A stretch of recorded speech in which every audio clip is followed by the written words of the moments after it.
Herkese salam, mən psixoloq Ləman Əziz. Dostlar, təsəvvür edin ki, hər səhər oyanırsınız və həyatınızdakı hər şey sizə yenidir. Tanıdığınız üzlər, oxuduğunuz kitablar, dünən yediyiniz yemək, hamısı silinib gedib. Bu sadəcə bir film senarisi deyil. Brenda Milner adlı bir alimin bütün bəşəriyyətə yaddaşın necə işlədiyini öyrətmək üçün illərlə tədqiq etdiyi bir reallıq idi. Bugün biz müasir nevrologiyanın gedişatını dəyişən, dünya miqyasında nevropsixologiyanın anası hesab olunan Brenda Milner'ın heyrətamiz həyatına və kəşflərinə nəzər salacaq.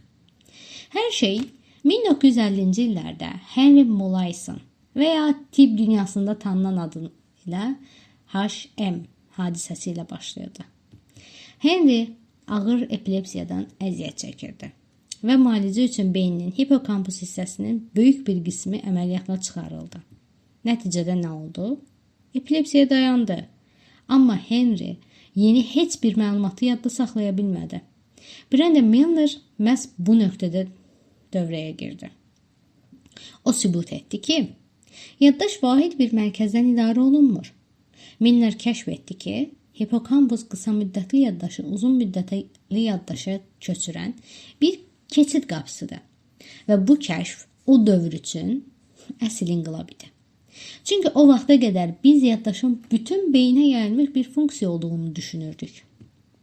Brenda Milner'ın ən məşhur sınağı ulduz çəkmə testi idi. O, Henry'yə güzgüyə baxaraq ulduz çəkməyi tapşırırdı. Henry hər gün bu testi etdiyini unudurdu. Amma maraqlı bir şey baş verdi.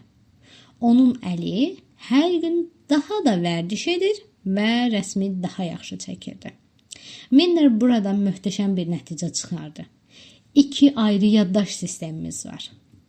Birincisi deklarativ yaddaş. Faktları və hadisələri xatırlayır. Hansı ki Henry bunu itirmişdi. İkincisi isə prosedural yaddaşdır. Motor bacarıqları və vərdişləri xatırlayır. Məsələn, velosiped sürmək kimi. Hansı ki Henry'də bu qalırdı.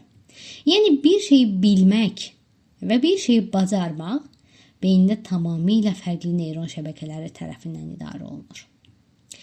Milner bununla dayanmadı.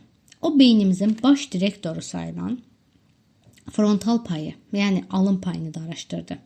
Məşhur Wisconsin kart çeşidlənmə testi ilə sübut etdi ki, bu hissə zədələnəndə insanlar planlaşdırma və çevik düşünmə qabiliyyətini itirirlər. Bugün diqqət əksikliyi və hiperaktivlik pozuntusu və ya digər diqqət pozuntularının diaqnostikasında Milner'in bu təməl işlərinə borcluyuq. Daha sonra Milner beynin sağ və sol tərəflərinin fərqlərini ortaya qoydu. Dil və nitqin əsasən sol yarımkürədə, vizual və məkan qavrayışının isə sağ tərəfdə cəmləşdiyini təcrübi olaraq göstərdi.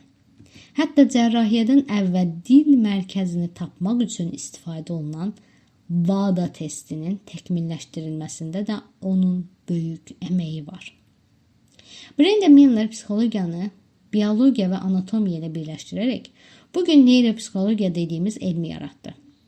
O 104 yaşına qədər yaşadı və ömrünün sonuna qədər aktiv şəkildə elmlə məşğul oldu. Ən təsirli məqam isə budur ki, Milner hər dəfə pasiyenti Henry ilə görüşəndə Henry onu yenidən tanımalı olurdu. Henry bəlkə Milneri tanımırdı. Amma Milner onun sayəsində bütün bəşəriyyətə öz yaddaşını anlamaq şansı verdi. Bu dahi qadının mirası bugün Alzheimer xəstəliyinin müalicəsindən tutmuş, öyrənmə metodikalarımıza qədər hər yerdə yaşayır. Bugün sizlərlə yaddaşı və yaddaşla bağlı dərin tədqiqatları olan Brenda Milner'i tanıdıq. Ümid edirəm məlumatlar sizin üçün faydalı olmuşdur. İzlədiyiniz və dəstəyiniz üçün təşəkkürlər. Növbəti videoda görüşənədək.